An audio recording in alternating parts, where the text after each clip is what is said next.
Hey everyone, and welcome to Book Lovers Unite. Today, we're going to tackle a book that, honestly, is a complete game changer for how you look at children.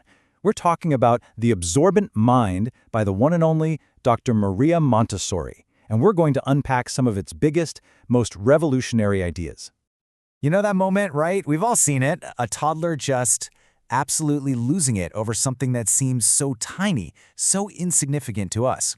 Well, it turns out there's a really profound reason for that, and it all comes down to the fact that their minds work in a way that is just fundamentally different from ours. And this quote, this is where everything flips on its head.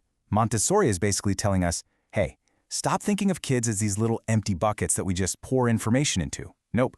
She says they are the actual builders. They're constructing their own minds, and in doing that, they're building the future of all of us. All right, so let's get into the first big idea, a truly revolutionary one. The mind is a sponge. This is the absolute heart of the book, this concept she called the absorbent mind. And really, it explains the almost, magical way that little kids just learn things without anyone sitting them down for a formal lesson. Just think about how you learn something new now, as an adult, right? If you want to learn, say, a new language, you have to work at it. You're hitting the books, you're studying grammar. It's a conscious effort. But a little kid, they just live. And somehow, they soak up an entire language, the accent, the grammar, all of it, without even trying. It's incredible. So Montessori's big analogy for this is a sponge. It's a perfect image, isn't it? A sponge doesn't sit there and think, okay, time to absorb some water. It just does it. It's what it's made for. And that's what a child's mind is like in these early years. It's just unconsciously soaking everything up. Language, culture, social cues, how people move, everything. But here's the kicker, and this is so important. This isn't like cramming for a test where you forget it all later. No way.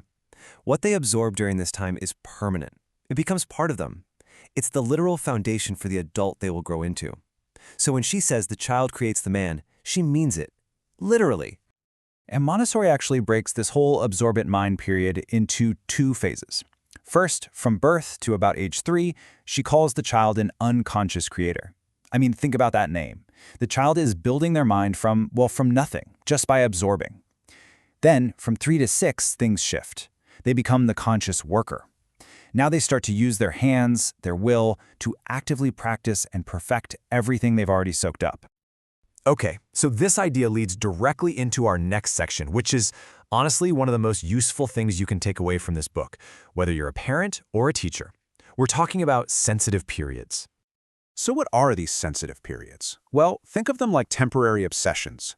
They're these windows of time where a child is just completely and totally drawn to one specific activity, and they'll do it over and over and over again. And it's not them being stubborn. It's an internal biological drive to master a skill. And if we get in the way of that, that's when you see that intense frustration, what she actually called a psychic tantrum. And this is where it gets really practical. It helps us reframe all those behaviors that can drive us nuts. So that meltdown because you moved a chair, it's not about the chair. It's their intense, internal need for order getting disrupted. That nonstop babbling, that's not just noise. That's their brain's language center going into overdrive. And the kid who won't stop climbing on everything, that's the sensitive period for movement, just screaming to be expressed. Okay, so if the kid is doing all this heavy lifting, this incredible work of building themselves, what's our job? What are we supposed to be doing? Well, according to Montessori, our most important job is to prepare the environment, and then, for the most part, just step back. This next quote is, wow. It's a tough one to swallow sometimes, but it's so important. Just let that sink in for a second. Every time we rush in to zip up a coat they could zip themselves or pour the milk they could learn to pour, we think we're helping. But what we're actually doing is stealing an opportunity. We're hindering their development.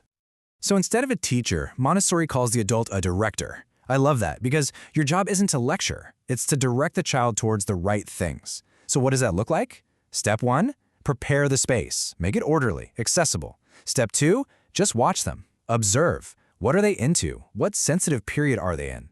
And then, step 3, the hard part, intervene as little as possible. Let them make mistakes. Let them figure it out. All right, so let's zoom out, because for Montessori, this method wasn't just about how to handle the toddler years. It was way bigger than that. This was about the true work of childhood and how it could lead to what she called normalization and education for peace. We have this idea that kids are just naturally chaotic, right? Bouncing off the walls. But Montessori found that's not their true state at all. She discovered that when a child's developmental needs are met and they can focus on work that's meaningful to them, something amazing happens. They become calm, focused, joyful. She called this state normalization, like a return to their true peaceful nature. And this is where it all leads. You have to remember, Montessori lived through 2 world wars. She saw the worst of humanity. And she came to believe that you can't create lasting peace with treaties and politics. She believed peace has to be built from the very beginning, by raising children differently, by raising humans who feel respected, who are independent, and who have a deep love for purposeful work. So I want to leave you with something to think about. Think about a child you know. Can you think of a time when they were just obsessed with something? That phase where they had to line up all their dinosaurs perfectly?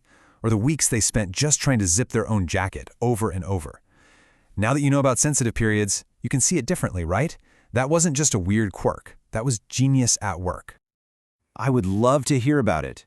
Drop a comment below and tell us about a sensitive period you've witnessed. And hey, if this deep dive gave you a new appreciation for the incredible hard work that children are doing every single day, do us a huge favor. Hit that like button, share this with a parent or a teacher you know, and of course, subscribe to Book Lovers Unite so you don't miss our next one. Thanks so much for watching.